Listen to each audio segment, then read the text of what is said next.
বসন্তৰ প্ৰথম জাক বৰষুণৰ টোপাল এটাৰে ফাগুনৰ ৰন্ধে ৰন্ধ্ৰে শিহৰণ তুলি কিহৰ বতৰা দিলা তুমি দৈয়াং পৰিয়া ধুনীয়া ছোৱালীজনী। দৈয়াঙৰ পাৰৰ কছাৰী ৰজাৰ কাপোৰ ধোৱা ঘাটত কোনে ৰিঙিয়াই তোমাৰ নাম? সোণৰ নাও ৰূপৰ নাও পাৰত লাগি ৰ'ল। দৈয়াঙৰ ধুনীয়া ছোৱালীজনী গাভৰু হ'ল। ইমান ইমান পানী দৈয়াঙৰ ৰাণী ৰজাৰ দোল কোনে ভাঙিলে?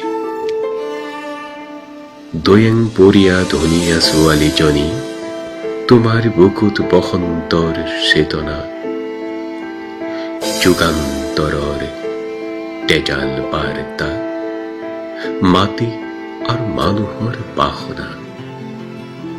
চকুত চকু পৰিলেই যে বিপ্লৱী হৈ উঠিব খোজে সময়। কুঁহিপাতৰ ভৰত খহি পৰিছে সেউজীয়াৰ পৰা হালধীয়া। দৈয়াং নদীৰ পাৰৰ ফাগুন ভাল পোৱা ছোৱালীজনী তুমিতো এদিন হালধীয়া হবা।